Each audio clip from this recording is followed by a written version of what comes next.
जय माँ इंद्राक्षी, जय अम्बे। इंद्राक्षी धाम में दर्शकों आप सभी का हम हार्दिक स्वागत करते हैं। आज के दिन जिन जातकों का जन्म दिवस है, मैरिज एनिवर्सरी, उन सभी को हमारी तरफ से बहुत बहुत शुभकामनाएं। आज हम एक बड़ा ही छोटा सा और बहुत अच्छा सा अंक आपके लिए लेकर के आए हैं। घर में बना पुस्तकालय। किताबें सबके घर में होती हैं, 2, 4, 6 सबके घर में होती हैं, ज़्यादा भी होती हैं। और जिस घर में बच्चे पढ़ रहे होते हैं तो वहाँ तो और भी ज़्यादा होती हैं। तो आज हम आपको एक बहुत अच्छी बात बता रहे हैं। ज्योतिष में पुस्तकालय का बहुत बड़ा महत्व होता है। आप किसी भी जन्म पत्रिका में यदि बुध कमज़ोर है, बुध गणित देते हैं, विद्या देते हैं, जोड़ तोड़ देते हैं, माइंड में चतुराई देते हैं, बुद्धिमता देते हैं, शीतलता भी देते हैं, और बुध के साथ साथ बुध आपको गायकी भी देते हैं, स्वर देते हैं, कंठ देते हैं, आपके बोलने की शक्ति, आपके शब्दों के संयोजन की कला आपको बुध देती है। तो बुध निखर जाएंगे जिस घर में पुस्तकालय होगा। है ना, बड़े अजीब सी बात, लेकिन आप सोचें। और साथ में जिस घर में पुस्तकालय होगा, आपके बच्चों की शिक्षा में 4 चांद लग जाएंगे। जरूर सुनिएगा यह खास कार्यक्रम। आइए पहले आज का हम पंचांग देखें। 22 दिसंबर सन 2022, दिन बृहस्पतिवार, पोष मास, कृष्ण पक्ष, संवत 2079, तिथि आज 14 से चतुर्दशी है और कल है पोष मास की अमावस्या। कल के दिन पितरों से संबंधित अनेकों प्रकार के कार्य किए जाते हैं, अनेकों प्रकार के साधनात्मक कार्य किए जाते हैं। कल की अमावस्या बहुत खास है, उसके बारे में कल सुबह आप ध्यान से सारी चीज़ें सुन लेना, ठीक है। अब देखो, नक्षत्र है ज्येष्ठा, जन्मे जातक गणमूल नक्षत्र की श्रेणी में होंगे। राहु काल 1:30 से 3, दिशाशूल दक्षिण दिशा। 2, 4, 10, 20 किताबें सब घरों में होती हैं। वो बात अलग है कि हम उनको पढ़ते हैं या हम नहीं पढ़ते हैं। जिस घर में कोई कंपटीशन की तैयारी चल रही है उस घर में पुस्तकें होंगी। जिस घर में धर्म कर्म से जुड़े लोग होंगे उस घर में पुस्तकें होंगी। और जिस घर में विद्यार्थी होंगे उस घर में पुस्तकें होंगी। पुस्तकों का नाता हमारा अंतरंग नाता है और प्राचीन नाता है। पुस्तक और हम सब घर में पुस्तक मिलेंगी, चाहे किसी भी शैली पर आधारित हो। लेकिन अगर उन पुस्तकों से संबंधित एक ऐसी अलमीरा, एक ऐसा छोटा सा पुस्तकालय बना लिया जाए तो वो आपके घर की शिक्षा में, बच्चों की शिक्षा में 4 चांद लगा सकता है।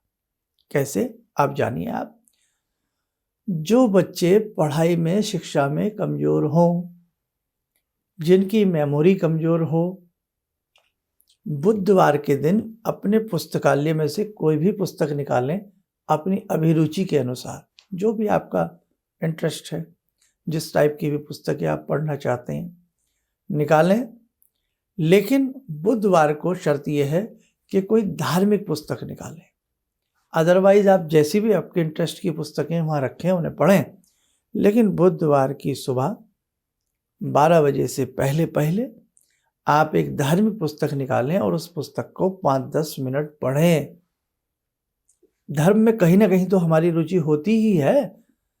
आप उस पुस्तक को 5-10 मिनट हर बुधवार पढ़ना शुरू कर दें। हम आपको बहुत विश्वास के साथ बताते हैं, आपकी शिक्षा में, आपकी दीक्षा में, आपकी कार्य प्रणाली में, आपके ज्ञान में बढ़ोतरी होगी ही होगी। आपको हैरानी हो जाएगी कि ये कैसे होता जा रहा।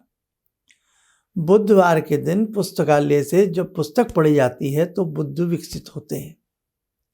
हम तरह तरह के उपाय करते हैं बुद्धि को अच्छा बनाने के लिए।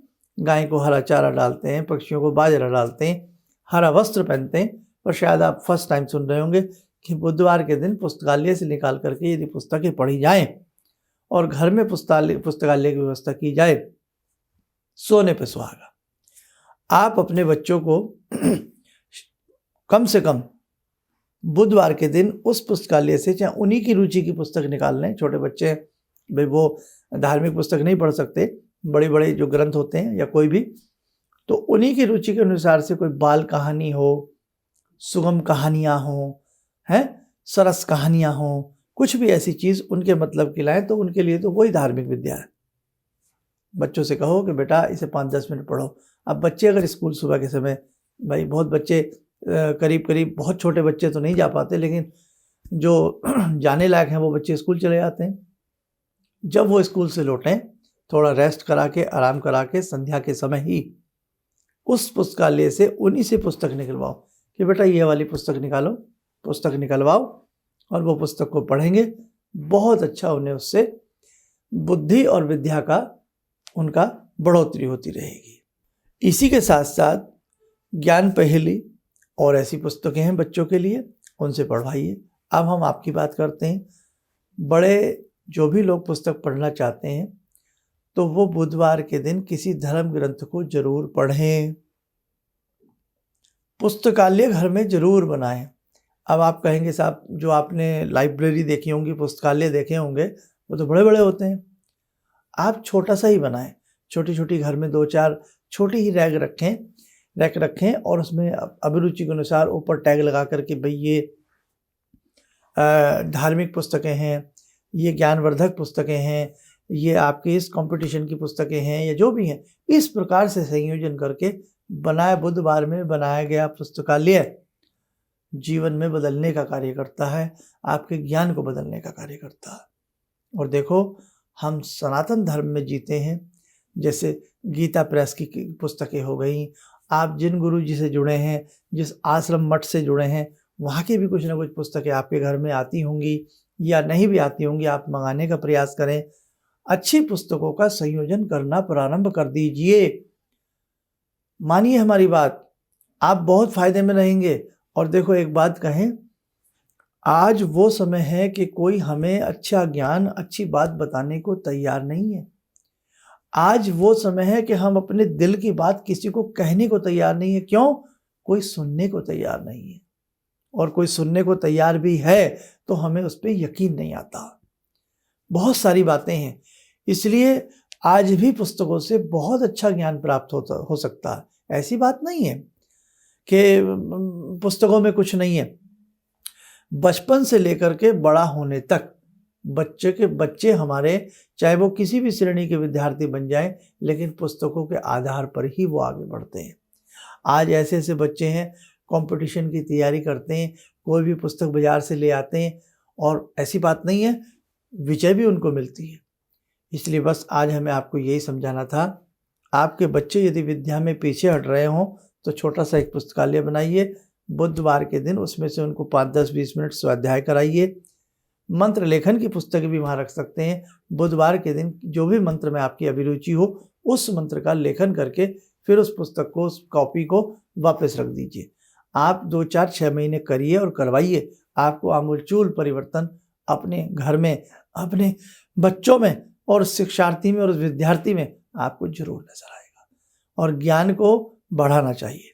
धन बढ़ाने की सब कोशिश करते हैं, लेकिन धन से भी सर्वोपरि ज्ञान धन है। इसलिए ध्यान रखना, धनवान ज्ञानवान के सामने फीका पड़ जाता है। आप कितना भी सोचें धन से सारे कार्य होते हैं, लेकिन ज्ञान धन से नहीं खरीदा जा सकता, है ना।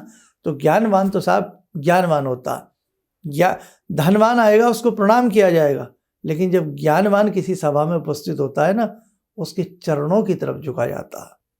इसलिए ध्यान रखना, ज्ञान सर्वोपरि है। ज्ञान बढ़ाने का एक बहुत अच्छा माध्यम है आपके घर में बना एक छोटा सा पुस्तकालय।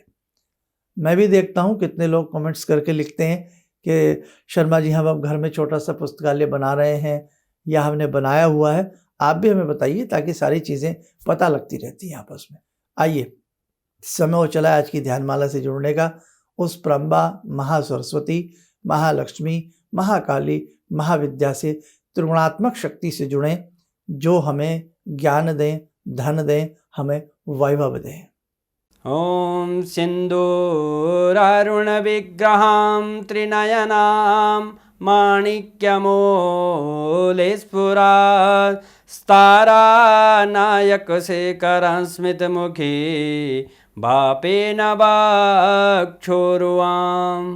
पाणिभ्यामलपूर्णरत्नचषकां रत्नोत्परां बिभ्रति सौम्यां रत्नगटस्थरक्तचरणां ध्यायेत् पराम् अम्बिकां खड्गं चक्रगदेषु चापपरिगान् चूलम्बुसुण्डिं शिरा शङ्खं समदधतीं करे स्त्रीनयनां सर्वाङ्गभूषावृतां नीलासमद्युतिमास्य पाददशकां सेवे महाकालिकां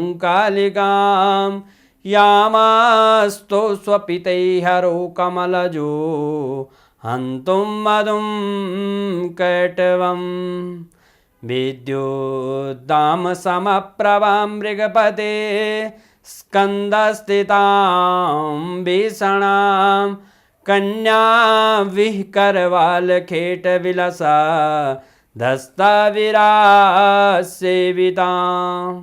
हस्तैश्चक्रगदाशिखेटविशिखां चापं गुणं तर्जनीं विप्राणामलिलात्मिकां शशिधरां दुर्गां त्रिनेत्रां भजे। कवच बना लें, ध्यान करें, भगवती इंद्राक्षी की कृपा हम सबके ऊपर बरस रही है।